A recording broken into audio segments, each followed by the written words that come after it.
feels weird starting the reviews for it. I know. We were laughing. You know when they were doing the pancake thing out here? Did you ever see that? So we went out there, and one of the people on the engineering council or whatever, she's like going into her junior year. And she sat underneath this, one of those little pop-up tent, I forget what they call it. But they had like over where they were cooking. And she's like, yeah, sorry guys, wish we had more of these so you could stay in the shade. I'm like, no, we actually really like the sun. Like, it's nice. She's like, yeah, I don't know if I like it as much.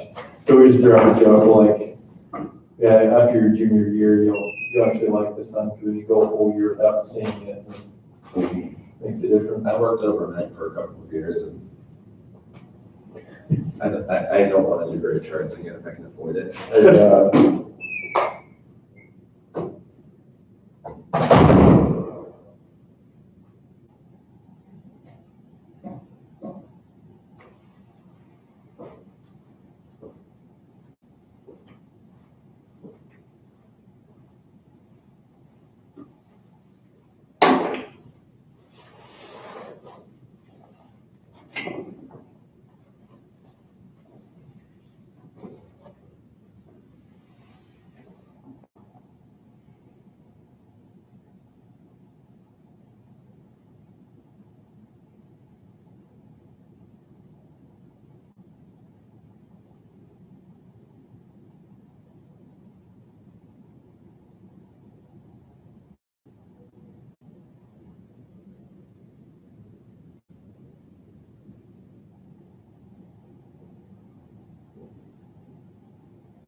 What are you doing here?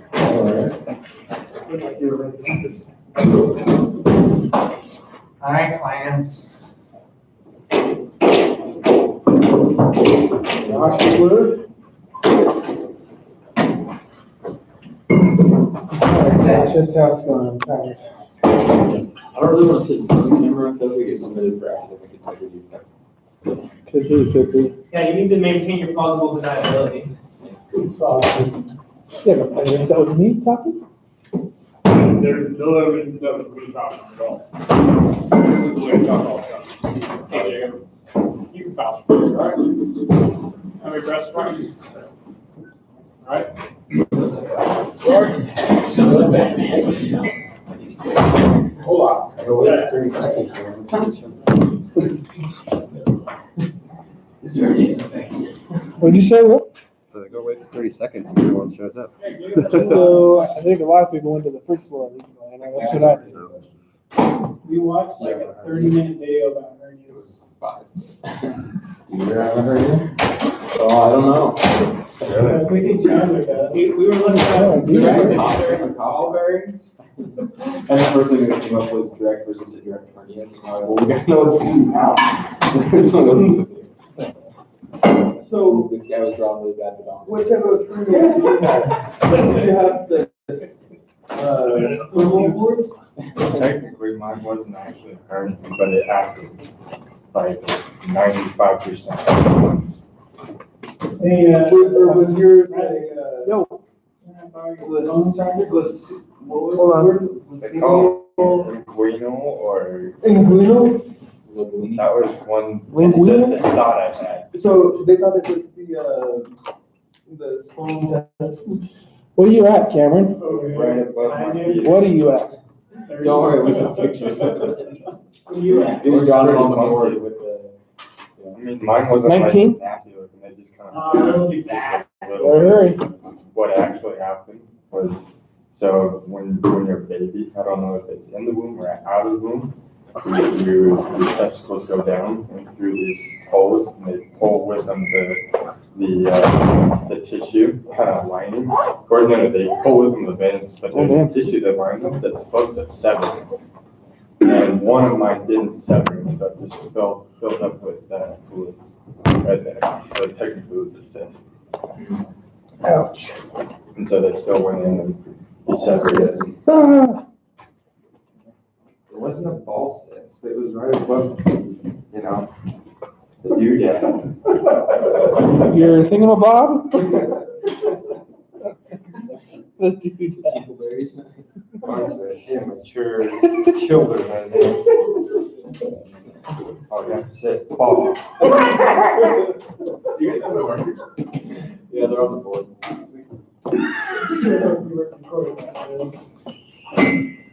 Not academic integrity. Take a ball and like. Yeah, he did.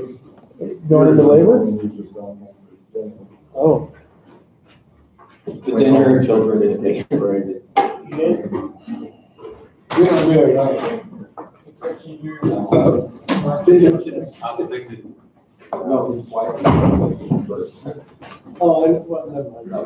Okay. Makes it seem like there's so Wait, is she? No. Would you start a meeting? Jeez. Just the people who are.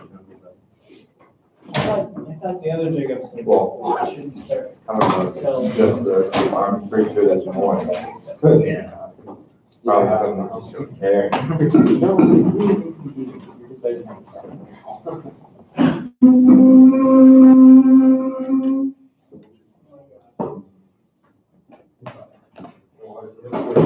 think I'm gonna go all the way to the board. Right across the room. Did you then?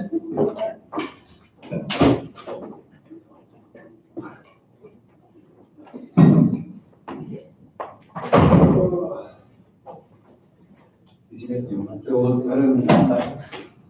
What do you do?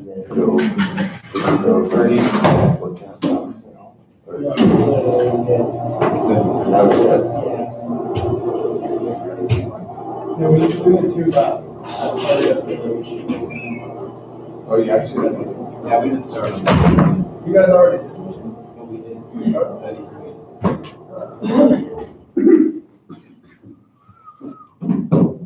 Thank you.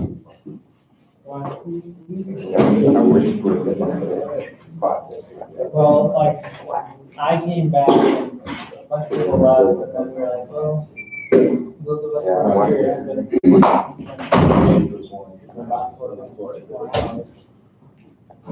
And all day tomorrow. Half day tomorrow. Here, let me mind. Man, the camera.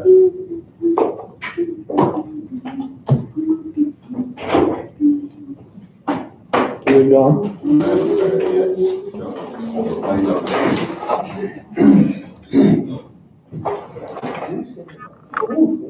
What home please?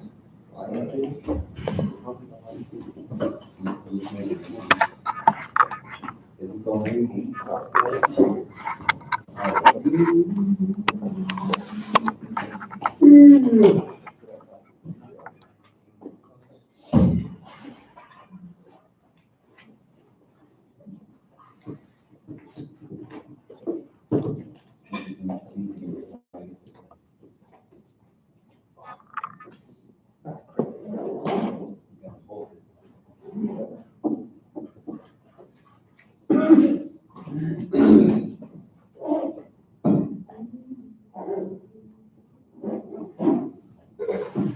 You're singing, right? Yeah, they're really loud. See? I feel like I'm just not singing.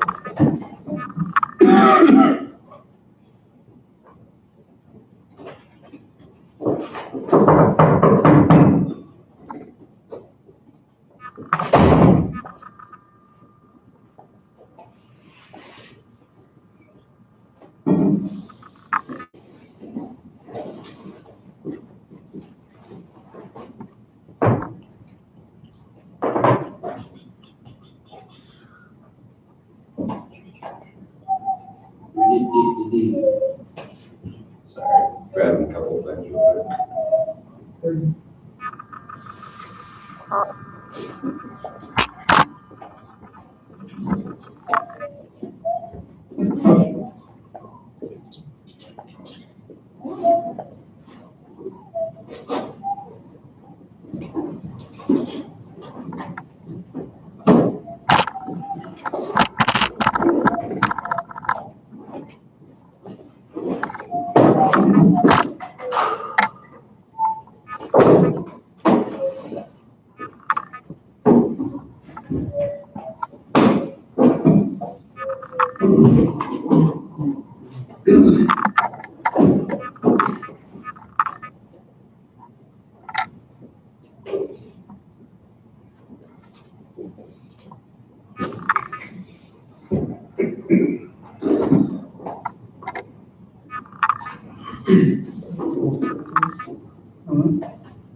Cool.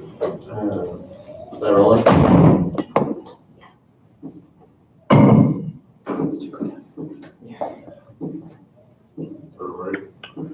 Good. Okay. So here's kind of what the outline of tonight is. First, there's 4 things we're going to do. First thing is we're going to go over the equation sheet. Try to make sure everyone understands the terminology, when to use these equations, and all that, because that's a big portion of how these tests go. Is can you at least figure out which equation you're supposed to use? So, and you can get a big point boost if you can at least have the equation on your paper. So make sure to track down everything you can there. The second thing we're going to go over is the basic problem solving techniques of what we should look for in the problems. Then we're going to work through conceptual problems that he was talking about, because those can count for more than just this test. If we do good on them, they can count towards past test stuff. He said that in class, and so those are kind of a double doozy and we could cover, right? Did he say how much those are gonna count for? I didn't give us an exact, he just said that they could replace scores. So, but he wouldn't replace scores unless it would make you have a better score. Pretty sure it's 7 points of conceptual. No, not. Yeah, we have 3. And how much of the? Like, how much would it go back and replace? So there's going to be 3 conceptual questions. One, and he said he studies chapter 1, 2, and 6 for those. So basically, the general heat transfer stuff, conduction for chapter 2, and convection for chapter 6.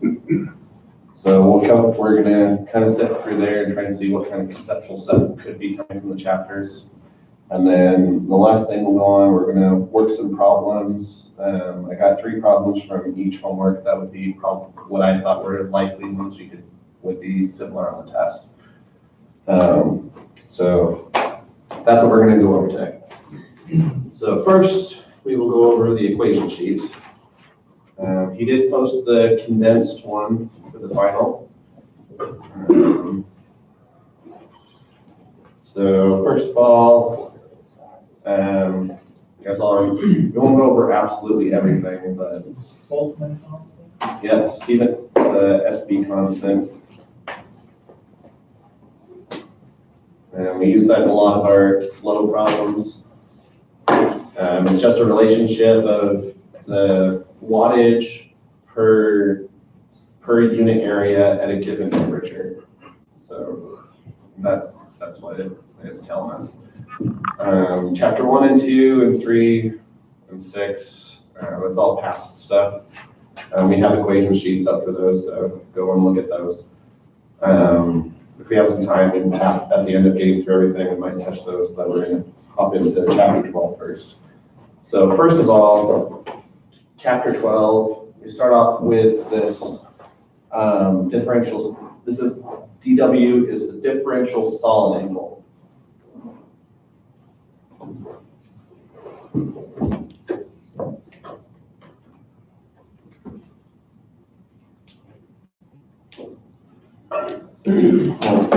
And so where D is a distance,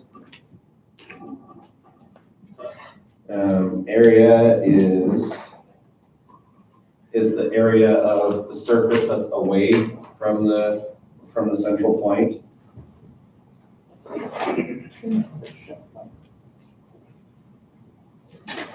And R, let's see, I meant to ask a question about that. Does anyone remember what radius that one actually is? He didn't really, he just said it's radius, but I thought the R was the radius and the D is actually a dA, as in like a differential area. That's what I thought. Because that would be keeping with the d omega and the d theta, d phi, is that top part is a differential area, and then the r squared is the actual distance. Okay, Yeah. so that's different than what this video said, but yeah, that might just be a typo. So that's the dA differential area, or is this DAN? Like dA 7, yeah. Yes, okay. That would make more sense. Yeah, that's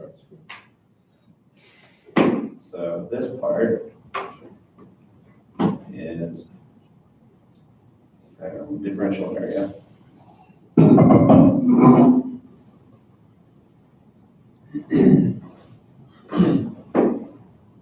And that's the surface away, or the change of the surface as it's going away, right?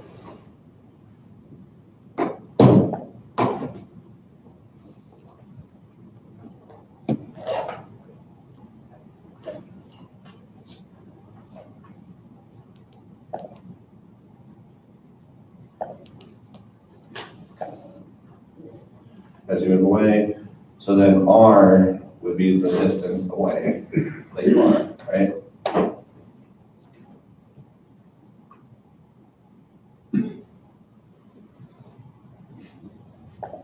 Okay.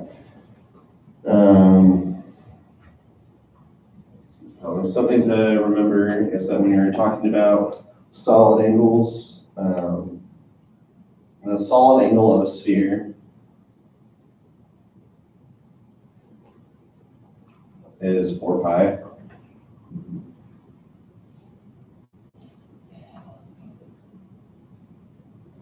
And of a hemisphere is 2 pi. It's just half of the sphere. Okay. Okay. So then, what's E? Anyone remember? I have the answer. I'm just trying to spark. So E is our total emissive power.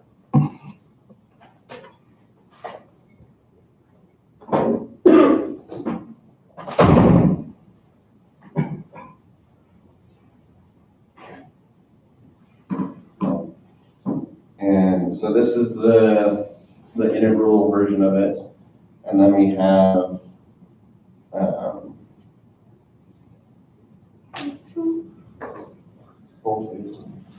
so that's, I forget what he said in the video about that one. But these ones below are also, so this is total emissive power, but then these two are the total emissive power also. But this one is the spectral. And this one would be total. But these are based on a diffuse surface.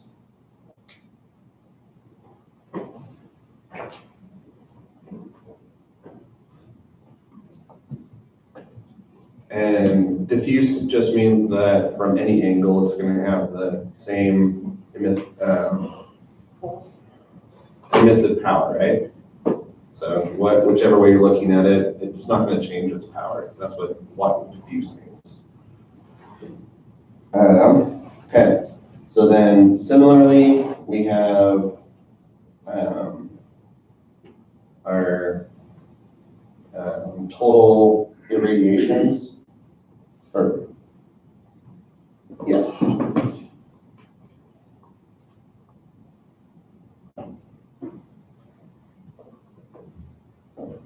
Radiation. And then this, again, these ones are based on a diffuse surface. And then, yeah, then we have our our total radiosities.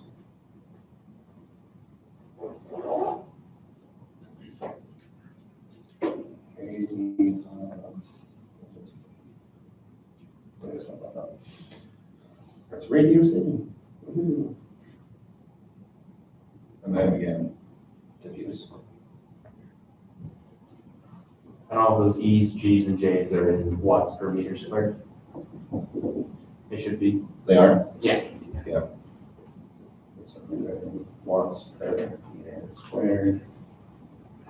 Watts per meter squared. Thanks, Christian. Yeah.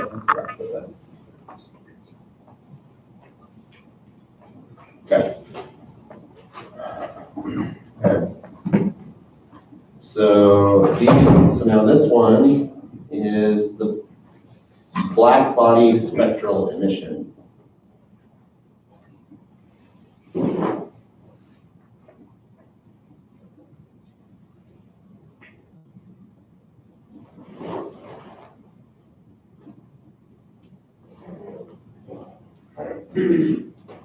Real quick, sorry, I had one more note right here.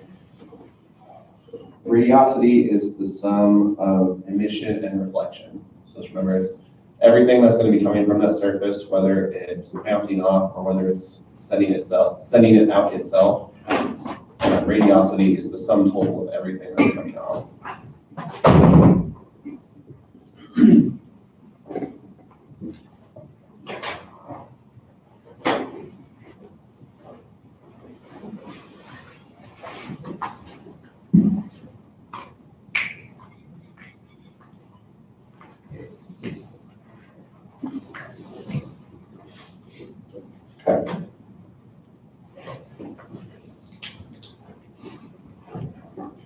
Okay, and then this Blackbody spectral emission, this would be the maximum amount for a given temperature and wavelength if we use this equation.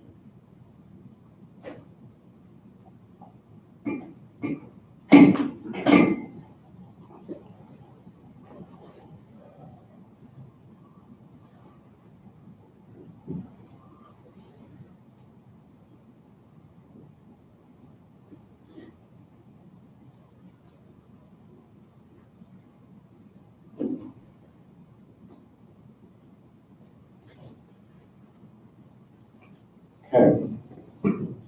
I lost anyone so far? Any questions? Okay. And then that should also be watts per meter squared, right? Should be.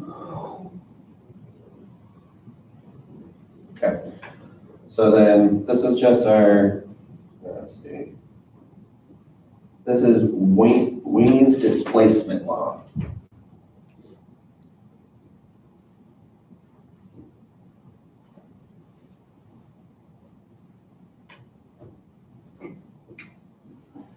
And we use that that's just used in table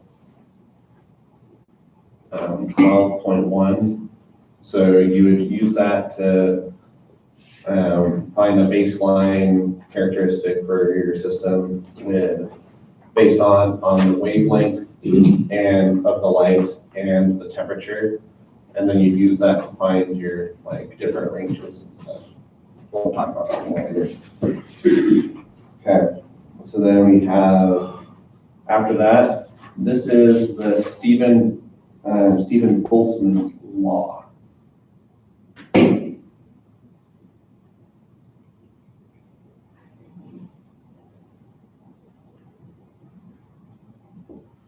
Just saying that we're taking the Stephen Boltzmann's constant times the temperature to get a wattage per how much would be generated per unit area. So then times this by an area to get how much power is being emitted. And that's equal to our Blackbody emissivity. Yeah, this is our Blackbody emissivity, and then that's why when we calculate our J value, we use the 1 minus the emissivity for stuff that's not Blackbody to take out the portion that's not ideal. So we'll go over that a little bit more later. But that's for when you're doing your circuits and you have the 1 over 1 over epsilon, or sorry, 1 minus epsilon over the, The epsilon. yeah, A epsilon. But we'll do some problems with that. So, I'm sorry, that's Blackbody missing power, not Yeah. this will end up being in watts per meter squared. And so it's black body units of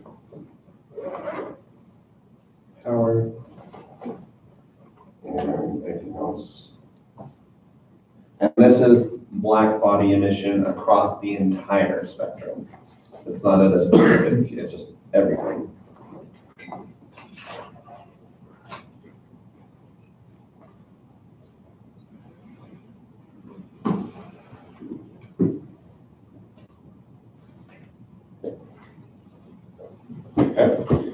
Okay, next we have our temperature dependent emissivity.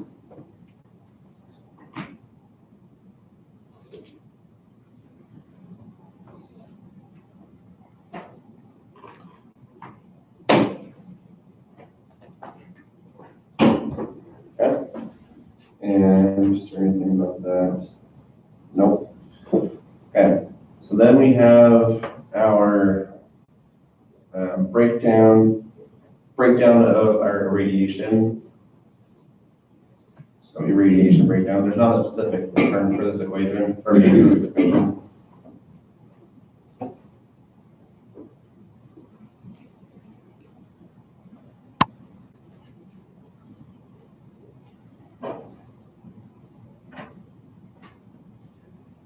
Okay, so then this is about the definition of this, or what this equation is saying is it's a breakdown of how much irradiation is reflected, absorbed, and transmitted.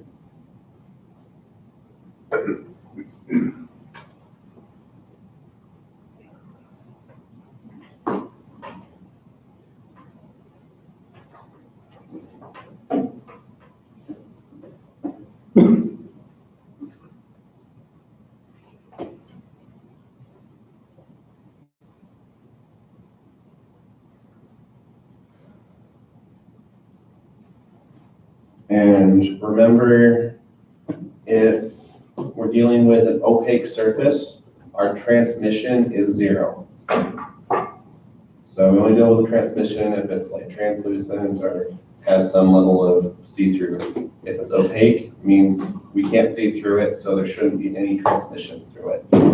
Any heat transfer would be due to conduction, not through transmission.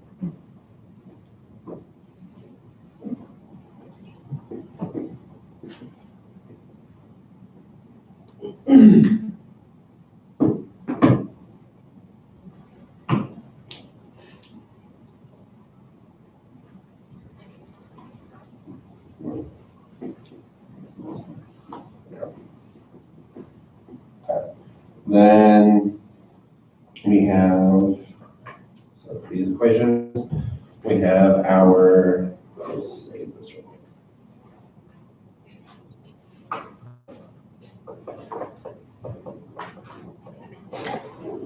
So we have our totals. This is total.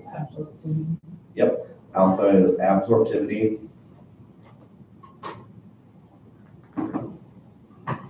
Then we have our total. I'm just put T. Reflectivity. Yep. Reflectivity.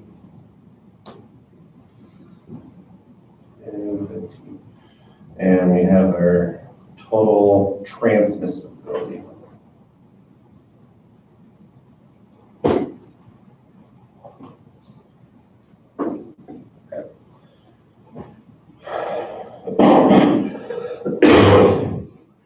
And this is just the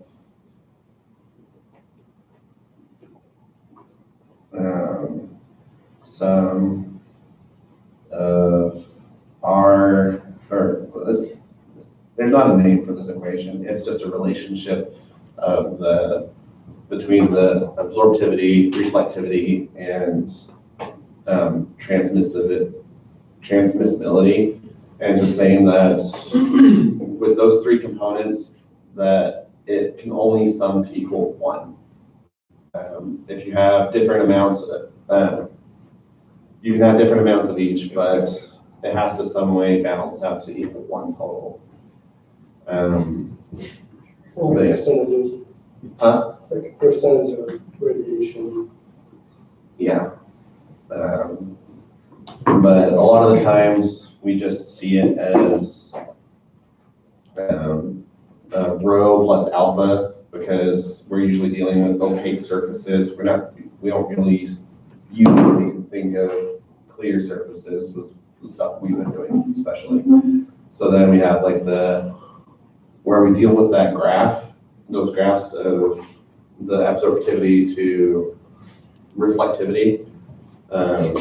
Just that alpha, the absorptivity is the inverse of the reflectivity. So that just goes to alpha is equal to 1 minus rho, which is also rho is equal to 1 minus alpha. They're just inverses of each other. Okay. So then we have, so for this one, this is Kirchhoff's law.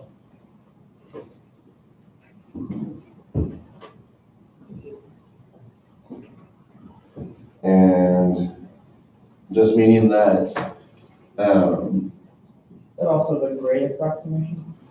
it can be. It kind of depends on what value they are. If they're 1, it's Blackbody. If it's less than 1, then it's going to be gray.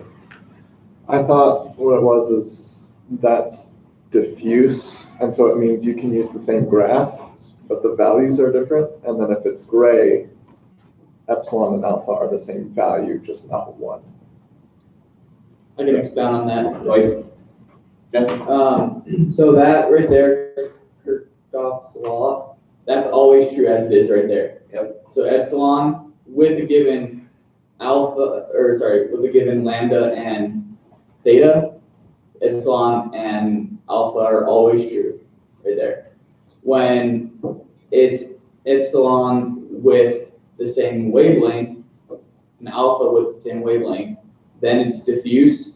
And if it's epsilon and alpha given any wavelength and any theta, then it's gray. So you take off one dependent variable each time. So meaning that like a different wavelength of the emission and stuff could. So write down epsilon sub lambda equals alpha sub lambda. And that means diffuse.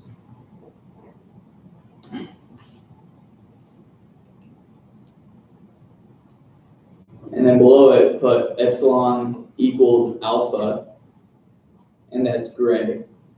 So you could have any wavelength, any angle in there, the gray, and it's always true. For diffuse, it has to be the same wavelength, but it can be different theta. And then epsilon equals alpha equals 1 is black. Mm-hmm. Yeah.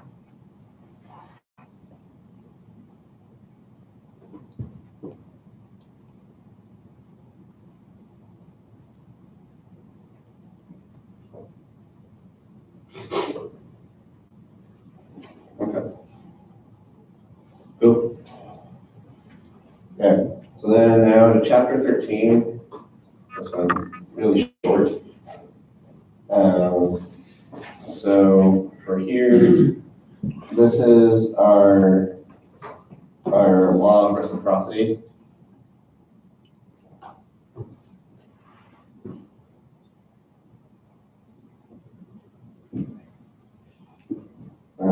And basically, it's just saying that between two surfaces, how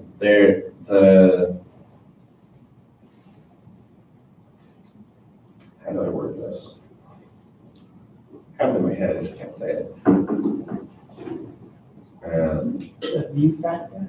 Yeah, those are so F is the view factor, and A is the surface area of the different surfaces.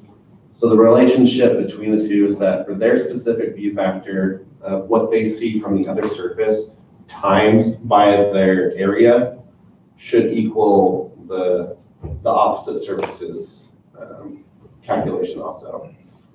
So that way, you know that, okay, if I'm getting all this, if surface one was getting a certain portion of its radiation from surface two, then then if you times that by its surface area, then surface two, for its area, it has you can find its face value of how much it gets from surface one. And those ratios should be equal. Sorry, I jumbled that. But the important thing is, something times its face value should equal the other one's, or the area of one surface times its face value, or view factor, should equal the opposite surface's area times its view factor. That's a big takeaway from that. And then what this equation down here is saying, this is just taking that a little bit further, just saying that all the view factors have to sum to equal 1 within a system. And can't sum to something higher than 1. Either something's leaving, if it's an open system, it's going to be stuff leaving, but if it's a closed system, it should total up to 1. Because, yeah, I think it was the cylinder situation where we had 2 surfaces. We have Find the 2 using the cylinder, 1 off the table, and find the third you use that. yeah, you just use 1 minus what you do. So, yeah. Then we have, for this equation, this is the heat rate between surfaces.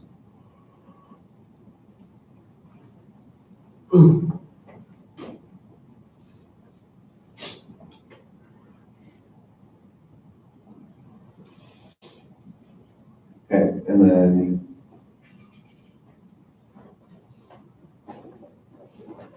so then for EV, that's our blackbody emission.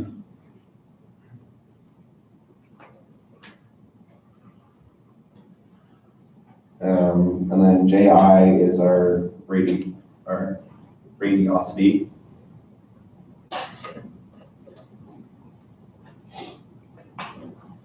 And then this bottom section, this is our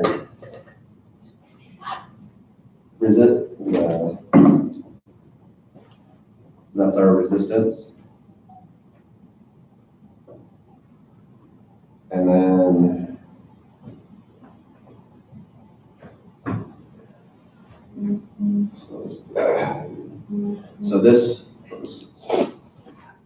so for this portion, this would be our heat rate leaving the surface.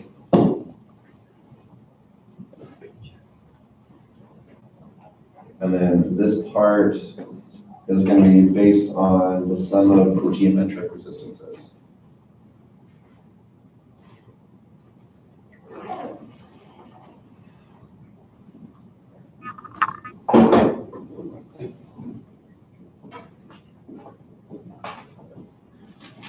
Could you write for the top part? For this part? Yeah. So that's black body emission. And then the J is the radiosity.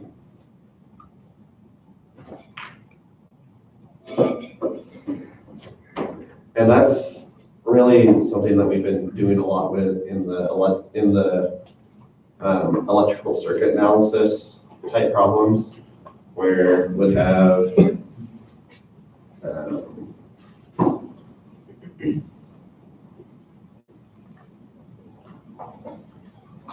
where you'd have J1, J2, you'd have our EB1, have our Q coming in, our Q coming out, our Q1, Q2, and this would be EB2.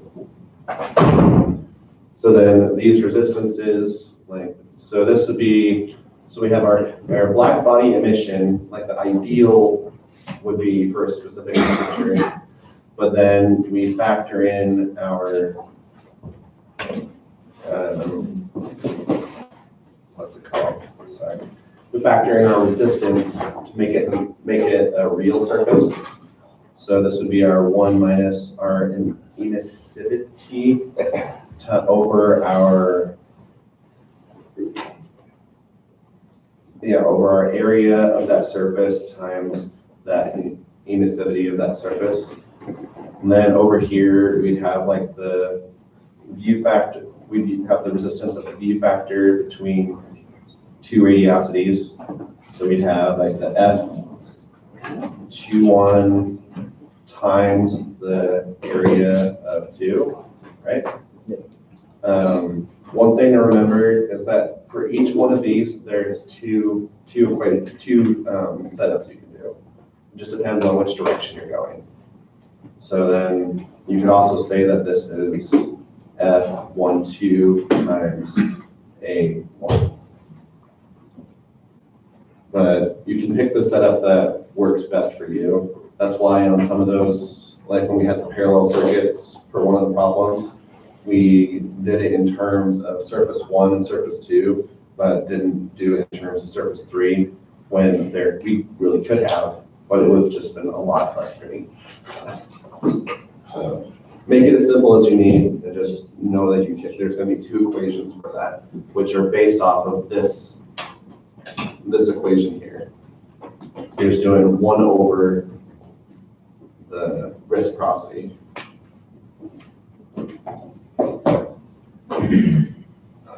Then, okay. So that's it for the equations. So then this table 12.1, that's what we use the lambda t equation for. What you'll do is you'll come through, you'll calculate your lambda times your t, and then you'll come over here and you'll find your percentage. How do you say it? This is the percentage below which. It's like percentage per wavelength. Yeah, so for that wavelength, this is the percent of the spectrum that is below that point. So then if you have 2 different wavelengths, you would calculate them and then take the difference between them, between these 2 percentages, to see how much of the spectrum was between those 2 points. That makes sense? Okay. We don't really need to worry about these other 2. We didn't really talk about them. The main thing was the percentage of the spectrum. Okay. So then just more of them. And then, so this one.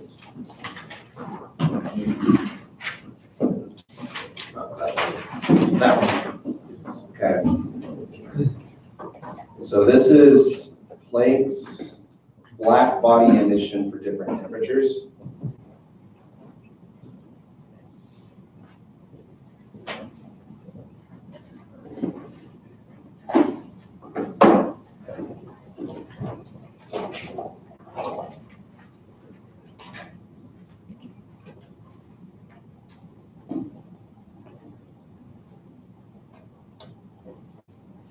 And then this line here is called the displacement law.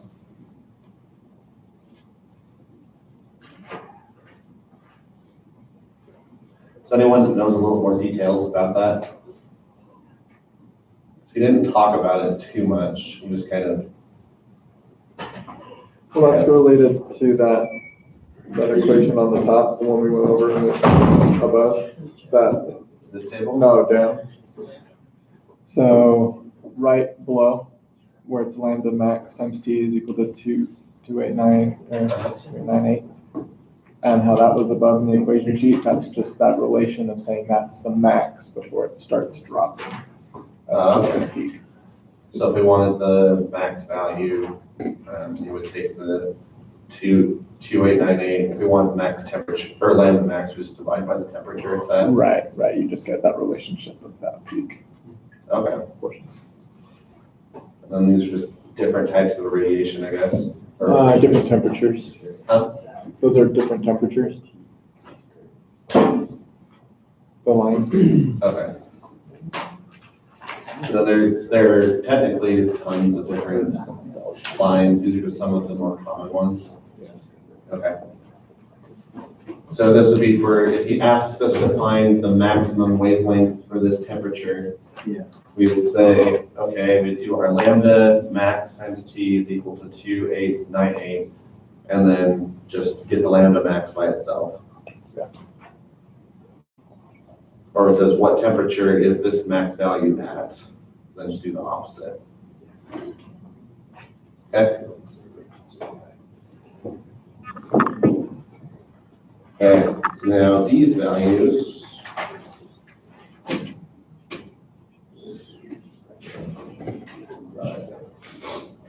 So this page is just our 2D view factors.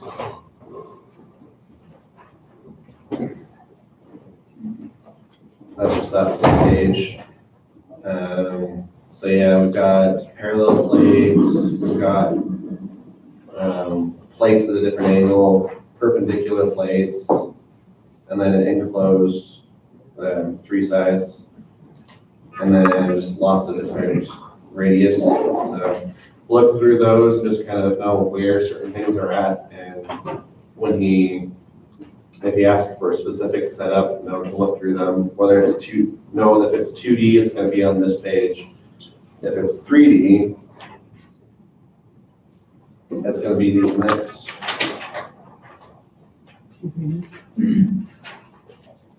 Yes, these next 2 pages.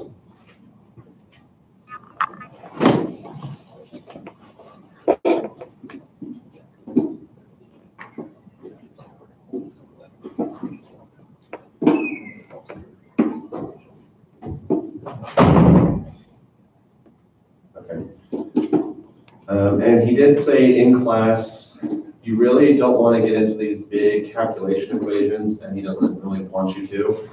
But what you can do is come down here to these graphs, and these tell you specific relationships with these surfaces.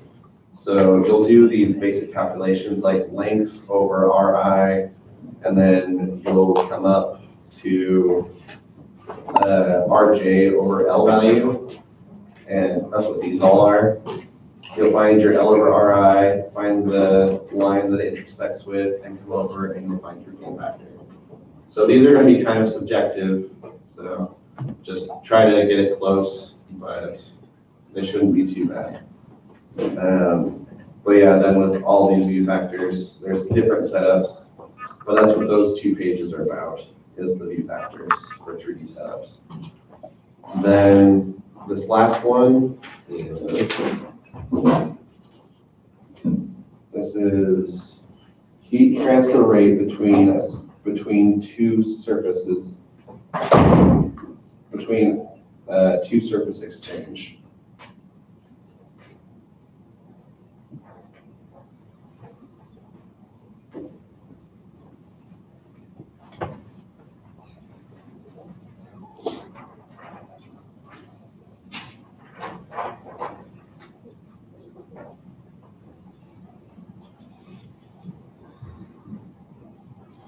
And we didn't do a whole lot of those, did we?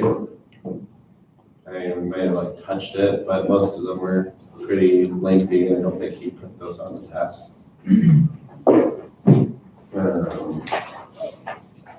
He might ask us something conceptual about like, okay, if we have a concentric spheres, what would be the face value or the view factor of the Small to the big one. Yeah, small to the big one, which would be 1. Because all of it's going out into the other one. But if you're going the other way, then it would be a reduced portion because there's certain parts of it that it's emitting on itself, or it's radiating itself. So it wouldn't all be going into the center one, but the center one would be all going out to the outer surface. And then there'd be portions of it that reflect or whatever and come back and hit itself, but you're only looking at that initial out.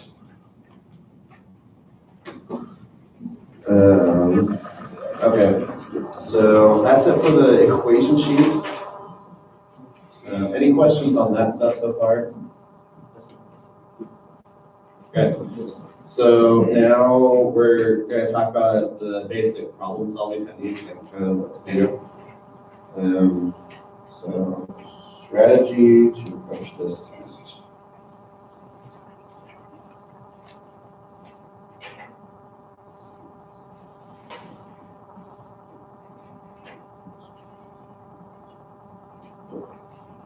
Okay, so first thing to do, they said do, is you need to figure out, is it chapter 12 or is it chapter 13?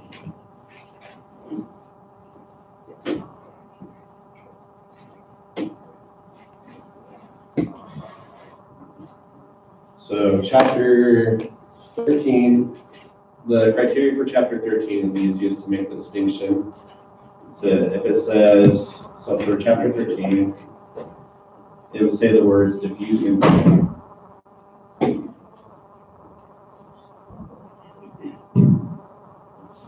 And then chapter 12 would be like black, if it says Blackbody and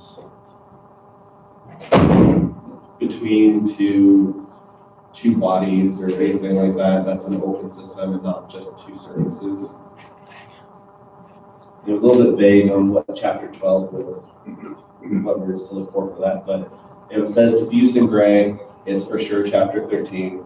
If it doesn't say diffuse and gray, you're probably dealing with chapter 12.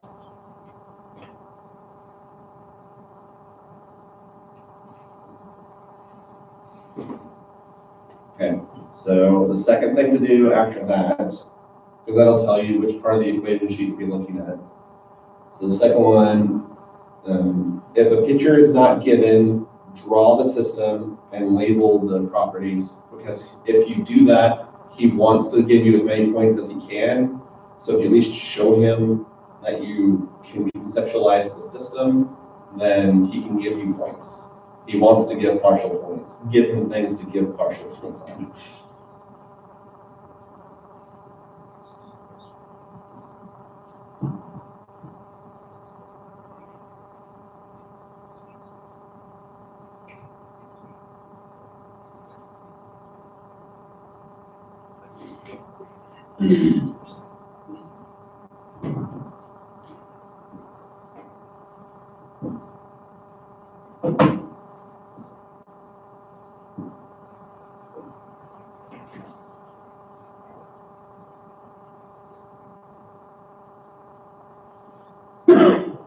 Okay, so what are some of the properties that you should be listing?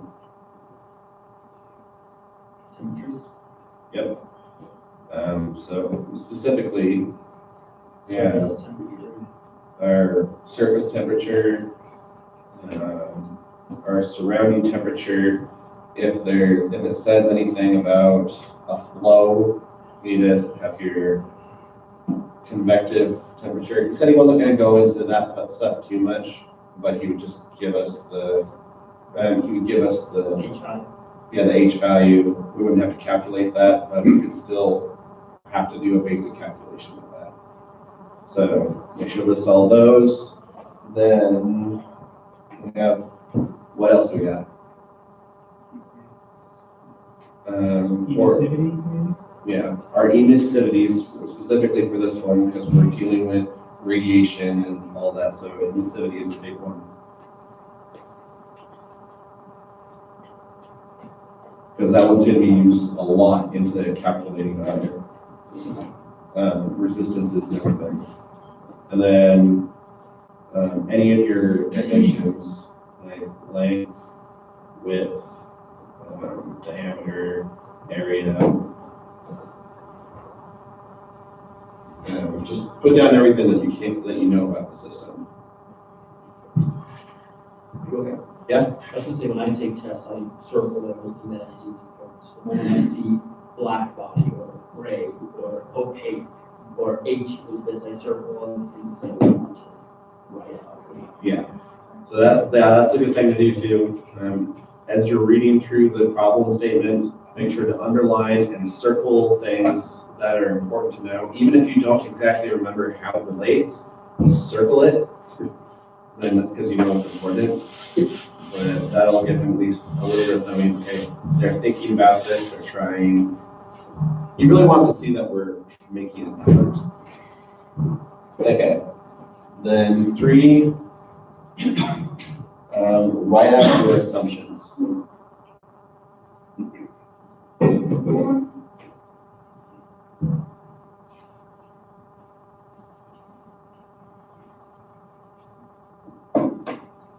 So, like some of those are diffuse in gray.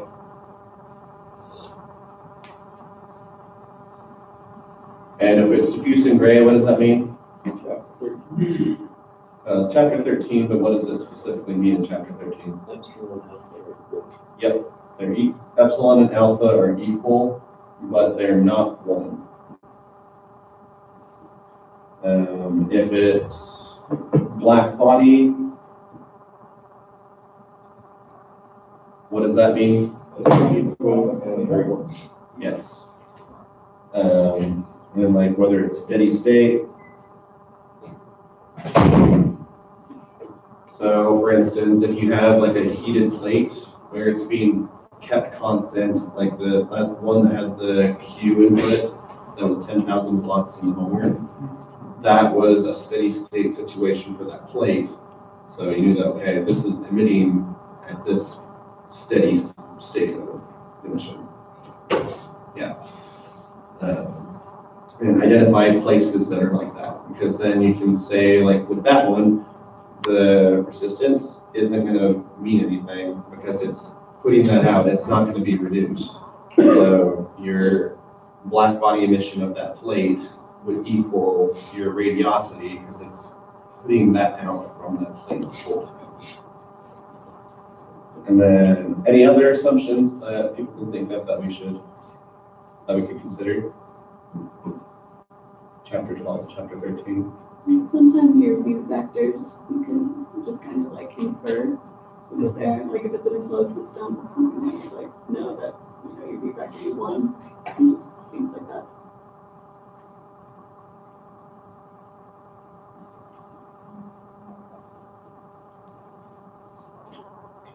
Pretty much just based on geometry as well.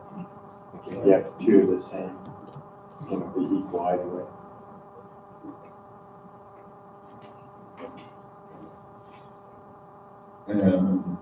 Okay. Any other ones?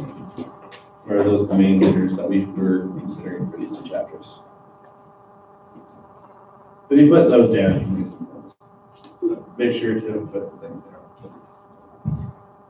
And then, so as far as working out the problem, these are kind of what things that I think that I was considering.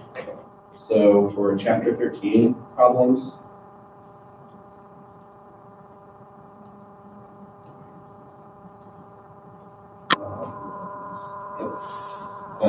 draw your resistor circuit.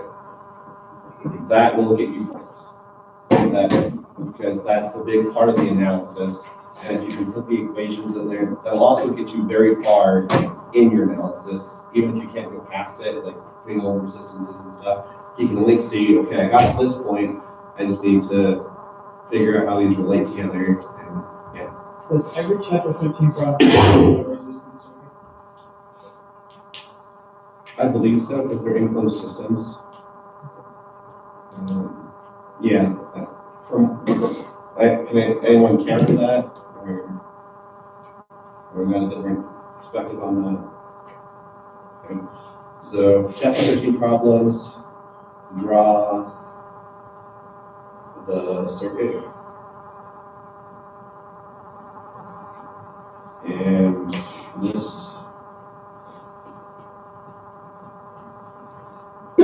nodes and resistances. So the nodes would be like your, well, nodes, resistances, and flows. Yeah. Sorry, is your screen supposed to be all blurry? That's it, trying to refocus. Move the camera.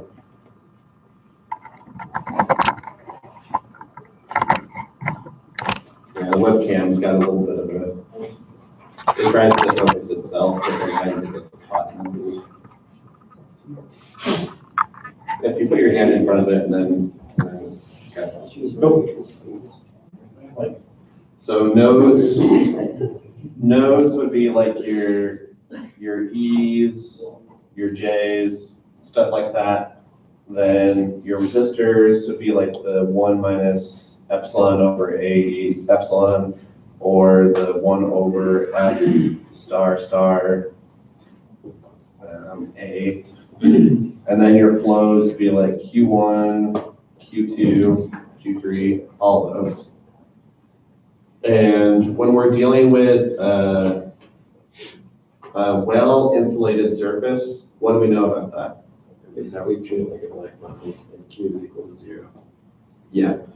The black body emission is equal to the radiosity, and we don't deal with it doesn't have any resistance. It's just it's reflecting whatever's coming at it. It's not absorbing anything. That's why it's well insulated to make that happen. In real world, it would absorb some, but we're thinking ideals right now. And then there would be no Q going through it because there's no absorption. So it can't have any of that flow. So there wouldn't be any flow going through a well-insulated system. Okay, so that's for chapter 13. For chapter 12, you're almost always going to have to do an energy balance. You're going to have to identify which surface you're dealing with or which object you're dealing with, and then do the energy balance on that surface or on that object.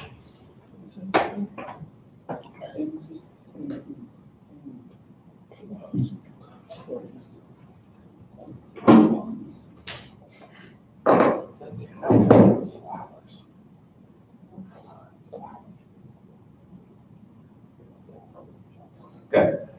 Any other pointers that people might say to do?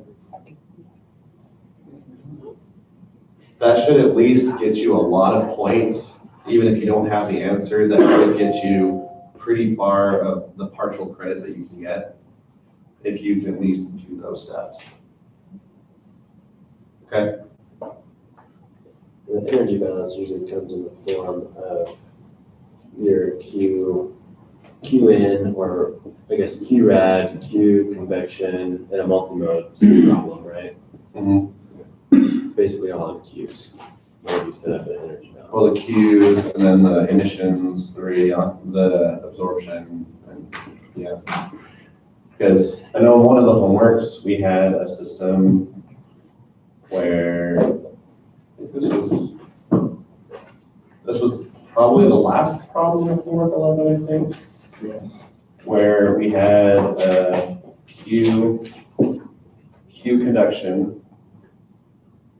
We had Q convection, and then we had where is it? It was a G going in. So yes, you have the irradiation of the surface.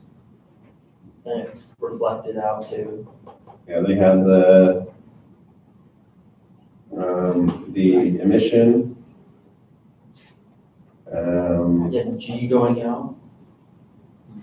G going out? G reflected. G reflected. Oh.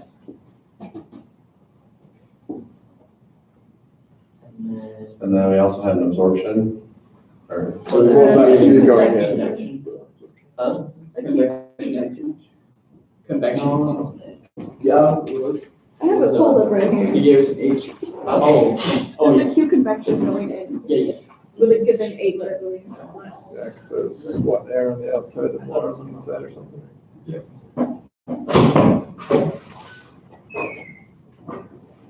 But yeah, so you'll set up the energy balance there, where like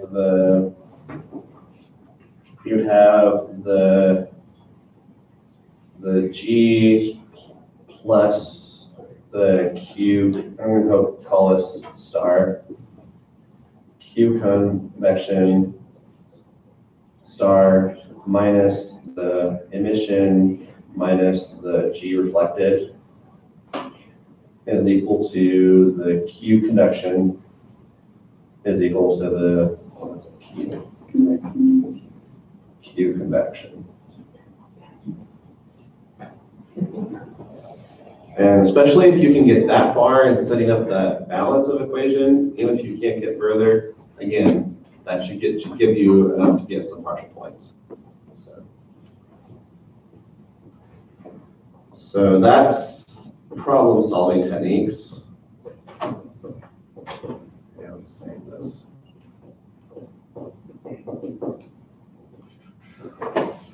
Okay. So now let's go through the conceptual problems.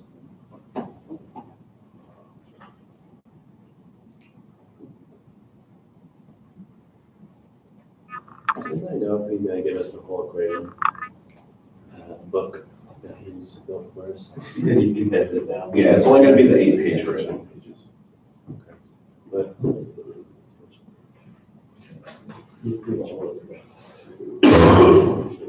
it's on Canvas. Yeah. Too, by the way. So it's the one that says final equation sheet. And it's only 8 pages. It has a little bit from 1, 2, 3, 6, and 6. And then it jumps to 12, 13, and has all the tables. But that's the one that we're supposed to have on the test, which means that review some of the other things, how to calculate them and what they are. We do have the other review sheets, like we did the problems up there, so you guys can go find that info.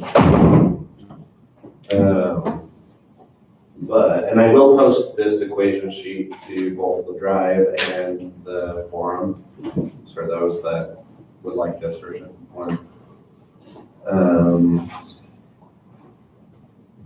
Okay, so for chapter 1, I think this would probably be easiest if we had a couple people inputting things that we figured would be important onto a Google sheet.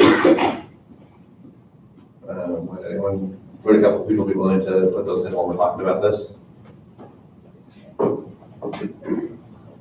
Like, you mean just like write something up while we're talking? Or? Yes. Yeah. Or if someone wants to just write it up while we're talking. I'm not good at talking and writing at the same time.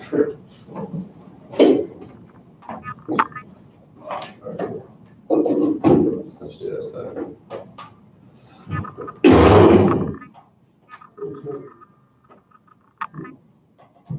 Yeah, I'll upload this. Okay, so for chapter 1,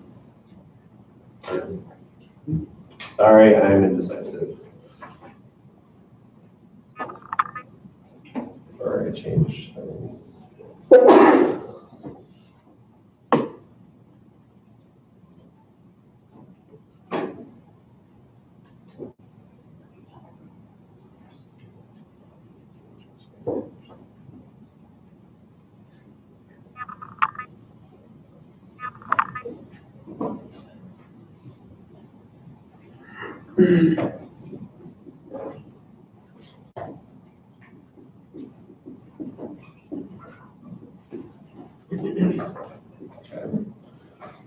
So he did say that it was going to be focused around chapters 1, 2, and 6.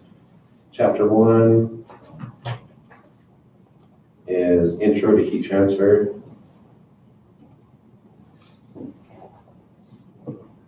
So the questions there would be like, what are the 3 modes and what are the equations? Yeah, and maybe like, okay, what are some of the laws associated, like the first law of thermodynamics or something like that? And, or like, what's the difference between thermodynamics and heat transfer? Ooh, that's a good one. So thermodynamics, you're dealing with equilibrium of the system. It's not really changing too much. Like you're going to have a balance.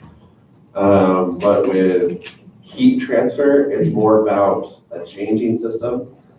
So it's the rates of change that are happening, not that there's a balance of things going in and out, just that there's. It sounds really good in the book. Sorry. So then chapter 2, that was conduction. And chapter 6 is convection. And the stuff we're doing currently is on radiation, so that's why we're not really doing the intro to radiation stuff. But well, we are probably. There might be theoretical stuff, but it's not like the cumulative stuff. It's what we're currently working on. So these last 3 problems wouldn't be on radiation. They'd be on intro, conduction, and convection.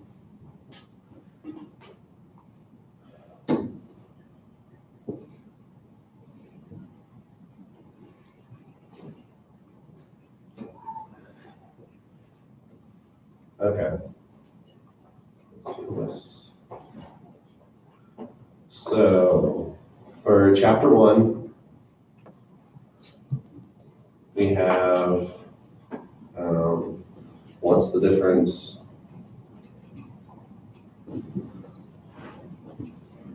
Thermodynamics. Yeah, heat transfer.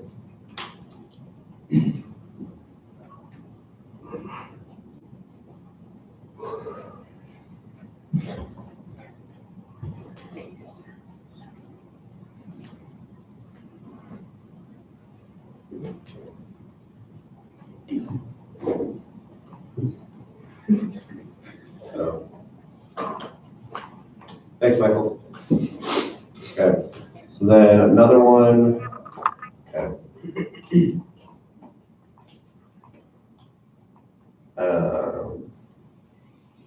Mind grabbing this, Michael? Yeah. So heat transfer or heat is the thermal energy in transit due to spatial temperature difference. Right below? Huh? Right Yeah, below? just put it right below it. Or like, maybe like put what is heat transfer? So basically, if we're gonna have heat transfer, there has to be 2 different temperatures for it to be transferred. Otherwise, if a plate has the same temperature as the air outside of it, is it gonna have a heat rate? No, because there's nothing to force it to go one way or another. Another thing, this might be just a simple one. If you have a hot and cold surface, which direction does the heat flow? Come on, guys. It goes from hot to cold, right? Okay. Okay. So basics of conduction. Things that we should be thinking about is molecular flow or molecular interactions. It's the exciting of the particles, not of like lots of mass flowing through. So the particles themselves won't actually change their station. They'll vibrate and do whatever there, but they're not going anywhere. So that's what we think of for conduction.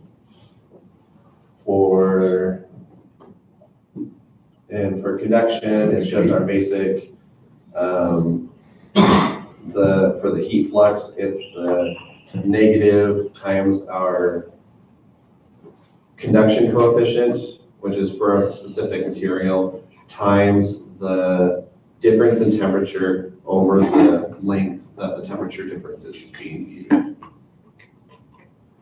Right? Okay. Then, so we put some of those in there. So convection, this is a big thing to remember about convection is that it's actually, the first mode is conduction. And it's going to have a conduction aspect to it going into there. But then the other mode is advection. So then putting those 2 together, you'll get convection. So advection is just the heat transfer through bulk fluid flow. Then convection is the combination of that bulk fluid flow plus the conduction. And that gives you convection. Okay? So in basic terms, and with conduction, there's going to be a boundary layer associated with the flow and lots of other fun stuff. Then the last part of chapter 1 is radiation is just emitted energy. It's not conduction or convection. There's no physical, I don't want to say like, yeah, there's no physical transfer. It's all through light radiation. So it doesn't require a medium to transfer. Yeah, it does not. Yeah, radiation does not require a medium to transfer. Convection and conduction both require, conduction requires a physical medium and convection requires a fluid medium. And conduction. And it's all a little bit for conduction part. If you want to get technical. But convection is more about the fluid flow. And yeah, let's see. Then with radiation, we have emission and irradiation. So emission is what's going out, irradiation is what's coming out from others. And then relationships to thermodynamics.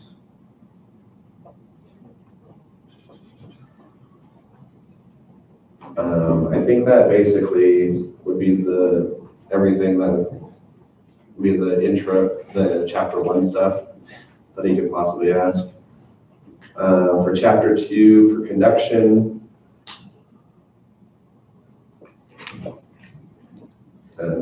if you have a second, make sure to read through the summaries of each of these, the 3 chapters. That'll probably give you some basic information.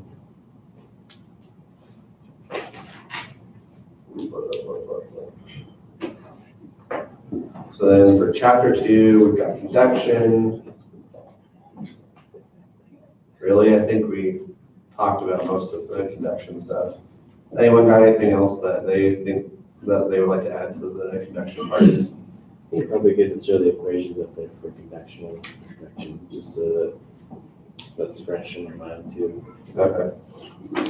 I think that'd be a fair question too, like what is the definition and what's the equation associated with it? Yeah. Which on our equation sheet.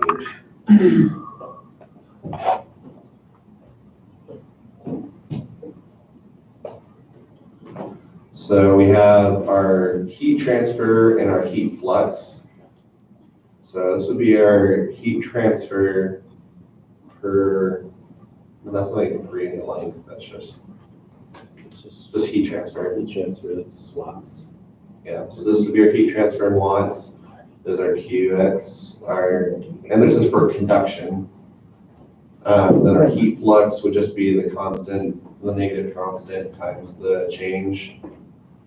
And then, so this is our heat transfer for convection, is the convective coefficient times the surface area times the change, the difference between the surface temperature and the flow temperature. And so and that's different than the surrounding temperature. So make sure to read into the question.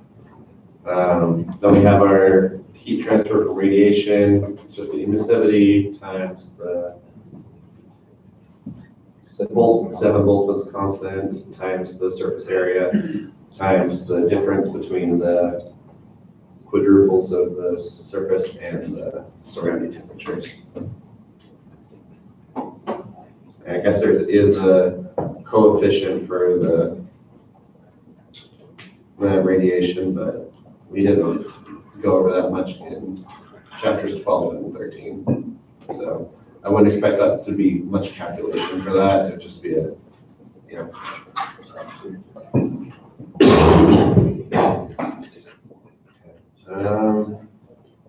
thermal conductivity.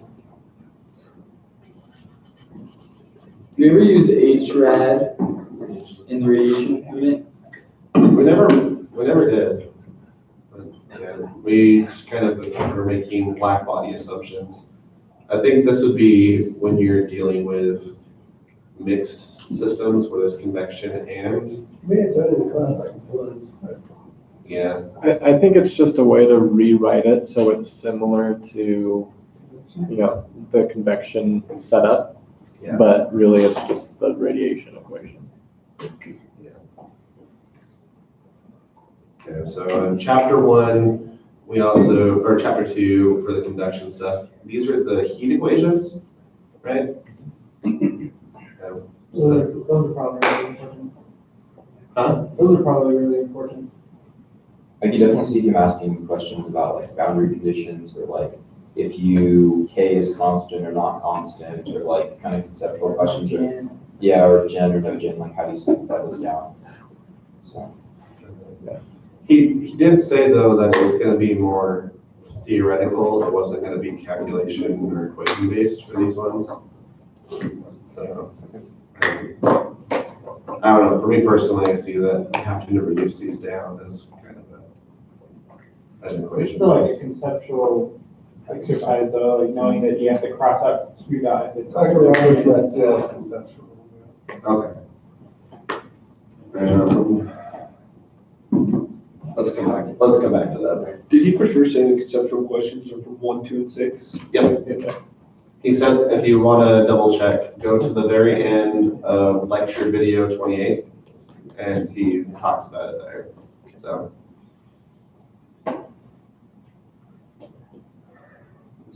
And then I'll post all this stuff also, but the review video was like the first 19 minutes was pretty good about him talking about stuff like how to work the system. Let's see. So then we got chapter 3. That's just stuff talking about the heat equations, just more conduction stuff. Then chapter 6 is our convection stuff. So what's NU? Yeah, that's our Nussel number. And what is that usually dependent on? And Velocity? so yeah, Nussel number is usually dependent on our Reynolds number and our Prandtl number. There's lots of different equations, and yeah, it gets lengthy. But it looks like he's not really wanting us to do a lot of the specifics of it. It's just knowing what's H bar. That's going to be our average convective coefficient. Then when you're going across a surface,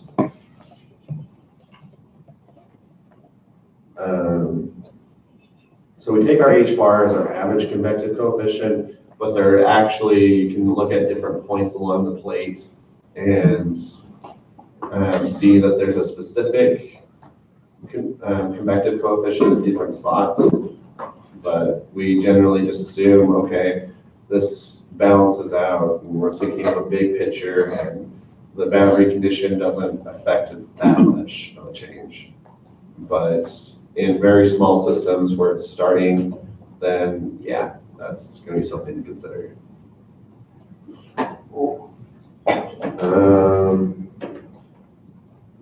Let's see. I could definitely see him talking about some of the boundary layer conditions for the convection chapter 6 stuff, because there's a lot of that in there. So I would review a little bit more of the different boundary layer conditions and that associated.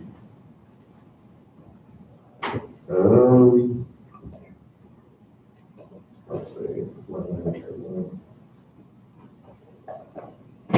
Yeah, definitely look up some of the stuff about laminar and turbulent flow and how that affects the system or the convection coefficient.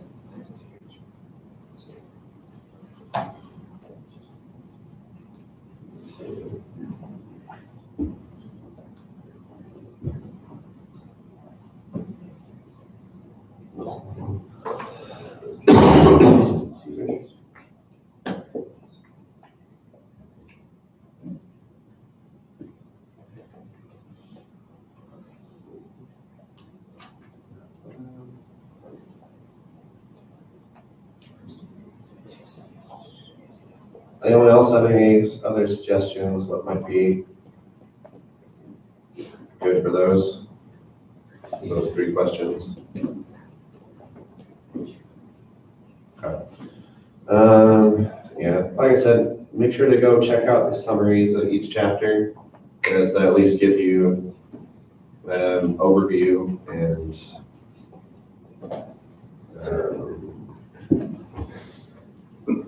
all these ones are just questions.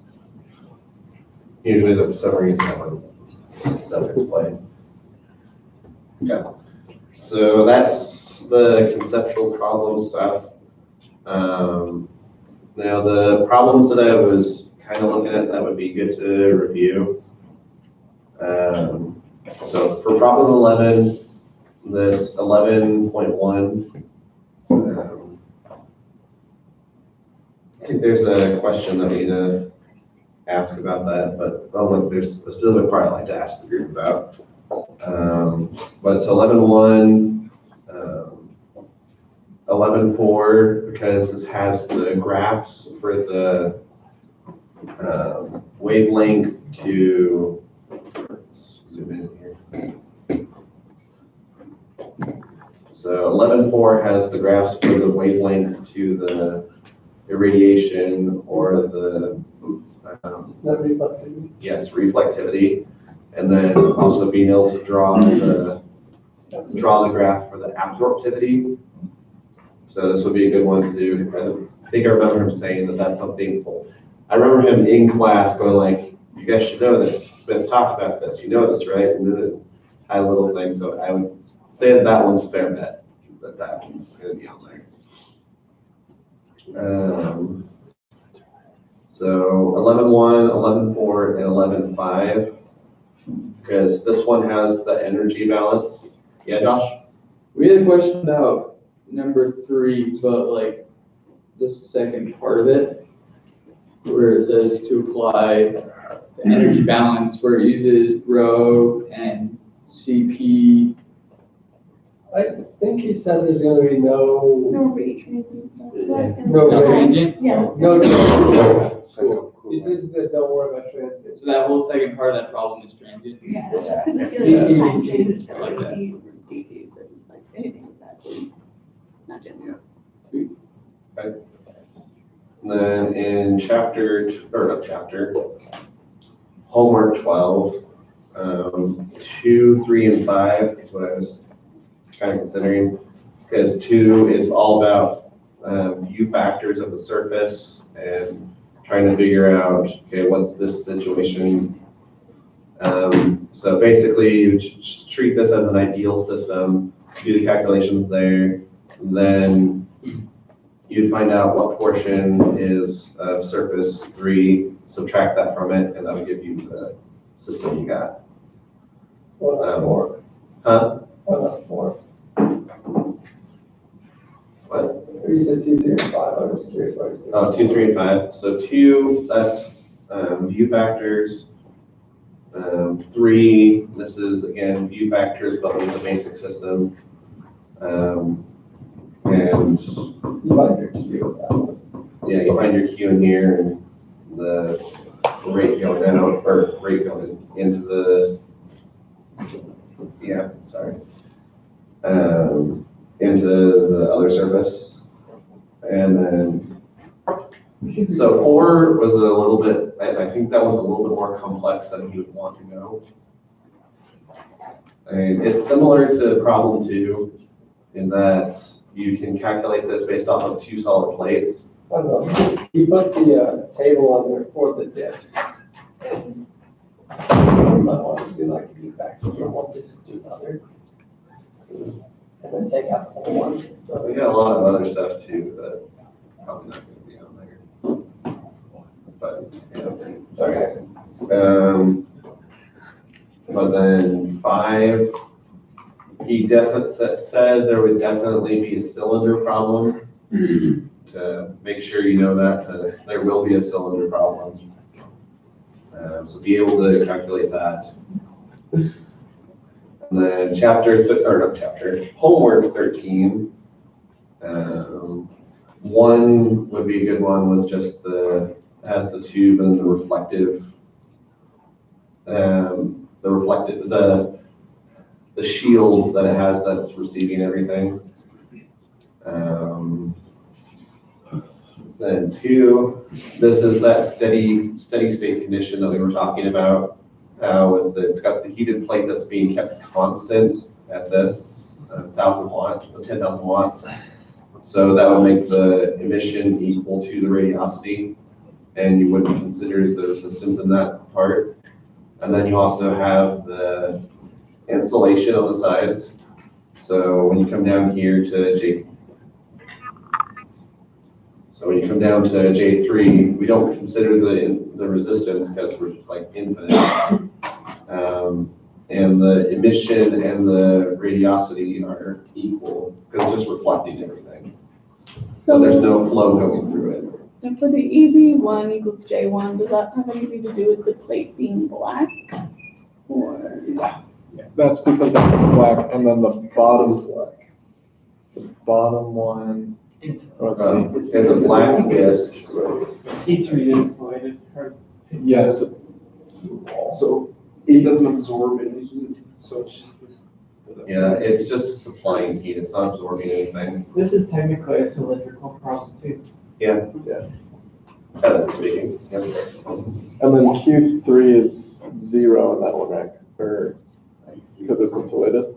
Yeah, there's no heat transfer going through the insulated part, so there's no flow. Yeah. So yeah, seriously, if you could get to this point with having these equations and things known for this system, then that should get you a big chunk of points.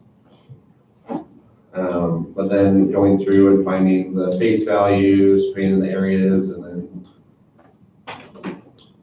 doing the relationships to get your final answer, that'd be the other big part. But,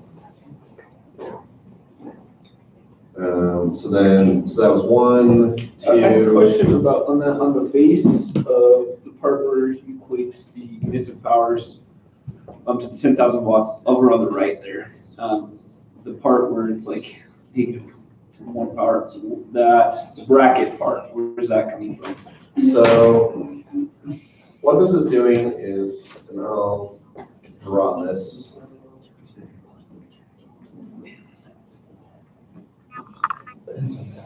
Or maybe Word. Okay. So what this is doing is, because right here, we don't have any flow going out of that node, we just treat this part as if it's not there. We just need to know that there's the emission. But that resistance, we don't take into account. So what this ends up making the system look like, all right, 10, okay, there you go. Okay, so the system ends up turning into something like this, where we have EB1,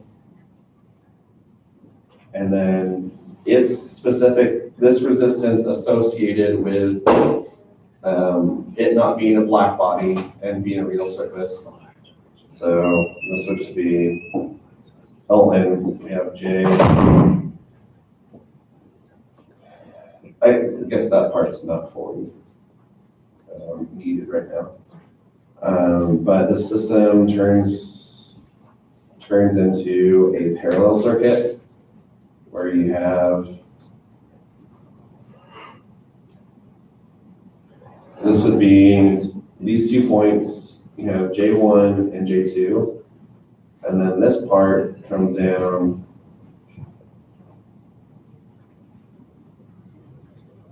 so then this would be J3, And let's call this, we're gonna call this R1, R2, R3, R4, and then this one is R5. Okay, got that so far? Okay, so when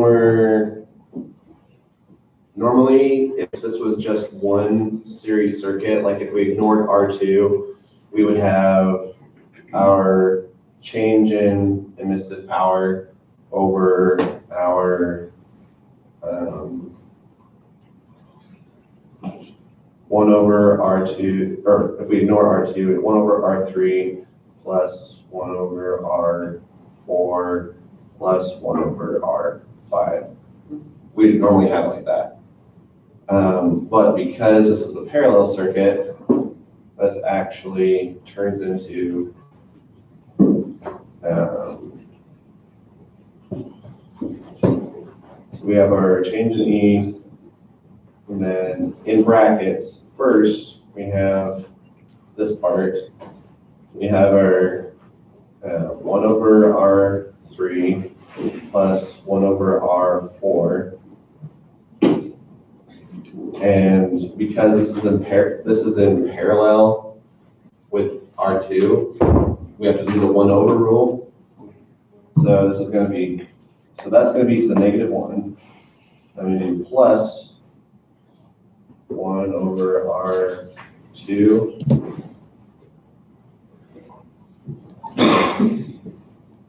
Yeah, that'd just be 1 over R2 because it's already to the -1 power. But then you would take that part,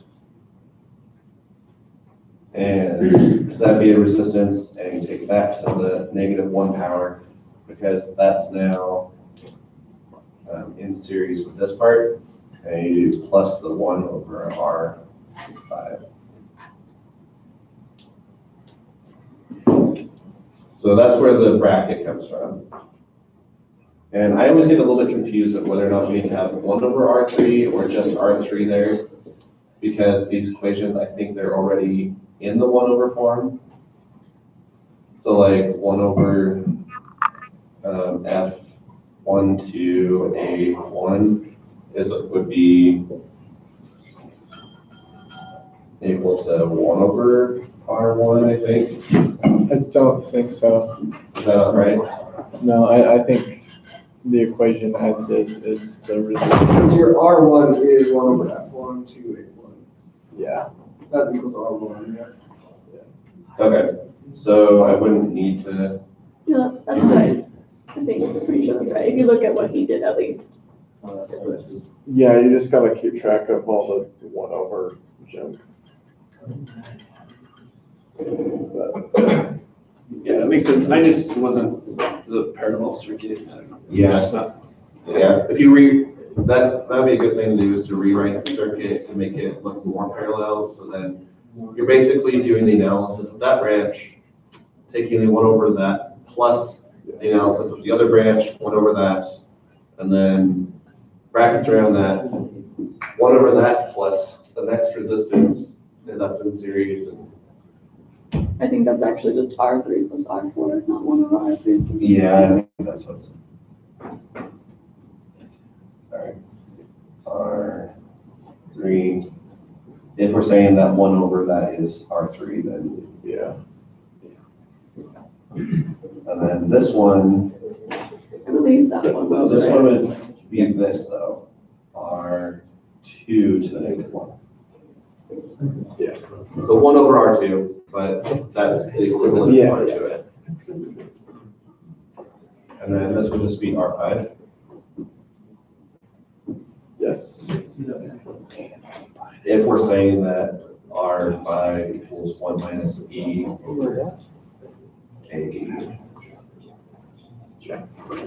then that would be what R5 is. Does that explain that a little bit? Okay.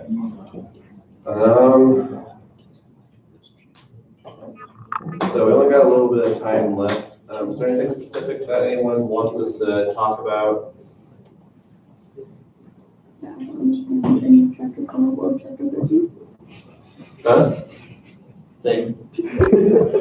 I did have a quick question for everyone. I said, yeah, I don't understand any of chapter 12 or chapter 13. Just the 2 chapters. Just the 2 chapters. So when we were dealing with homework 11, problem 1,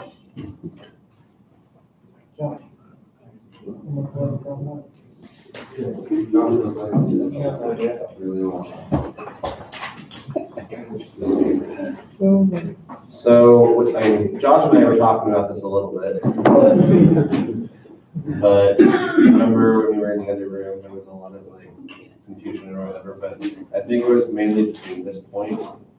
So you have your sun.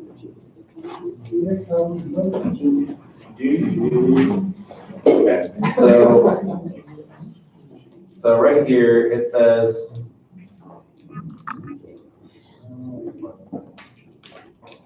the distance between the sun and the earth is, we have L equals 1.5 times 10 to the 11th meters, which doesn't really matter at this point of the question. But was that assuming here or assuming here? It's from surface. First one? We did the calculation earlier, it's from the surfaces, and the class used the convection side. Okay, which leads to the second question. I think the solution manual goes from the centers of each, and then Well, in class, he said centers. I mean, either way, What it then? doesn't really matter all the time. Just because For the diameter of the one would be yeah. Yeah, my main question is like, if he doesn't ask us that, and he has something smaller, or it does matter. That's true. So, I is would that like like, make it clear, because he in class also seemed to be really confused about it. So you probably want to test it very explicit, like on the surface of the sun. okay, so that leads into my other question. So is this distance, like when we do the calculations for G sub S for the radiation, are we saying that it's the distance from the projected sun to the projected Earth surface? Because like he said, there's that. It is projected Earth because of the fact that the integral of the dome is normal to the light. Right. Okay, so we have it for sure to the center there, but are we gonna look at the center of the sun, or are we looking at the most end point of the sun? Maybe the surface of the sun. I don't think he's trying to trick us. I think it's just.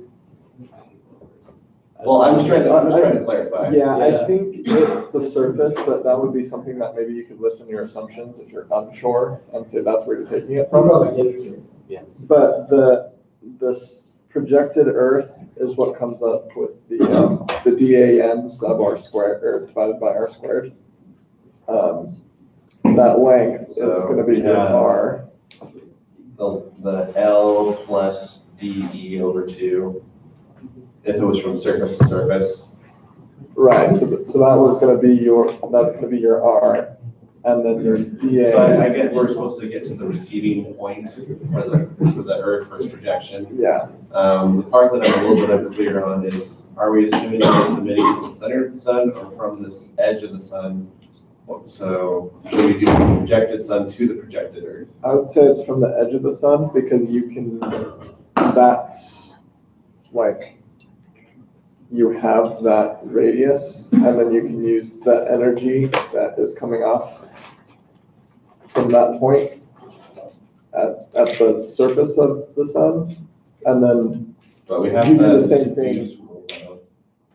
What? We have the diffuse rule though, where all these points could be adding into that also. Well, essentially what you're doing is, from what I understand, is you're taking an energy balance at, quote unquote, surface of the sun, and then the surface of an imaginary radius at the point of where the Earth is. So imagine the sun reaches. The change in radius. Right, so imagine just that the sun is the distance from where the sun is now to the Earth, And then, So the Where sun this takes up angle- this radius right now, so now we're looking at past that. right, you're looking past it, and then you're just taking that portion of the sky that the Earth is actually taking up in that massive radius. Okay. But the radius that we put into that calculation is, That's gonna be your d omega, just that solid angle that the Earth is taking up. mhm. And what portion that is in relation to the entire. It would still, to me, make sense that we should go from the center of the sun out to that projected surface. Because that sphere is gonna be that full distance between that center all the way up to where the projection is, not just that section. That would actually be much smaller. That's my big question, is like what do we put down there in that part of the equation for the radius of that outer sphere? Right. Yeah, and maybe he did do it from the center, and then from the center of the sun to the surface of the Earth. Okay. I'll ask him about that tomorrow morning, and I'll make an announcement real quick. But any other quick questions? Yeah, I hope these reviews were good for everyone. I hope they helped out. And good luck tomorrow. Thanks, Will. There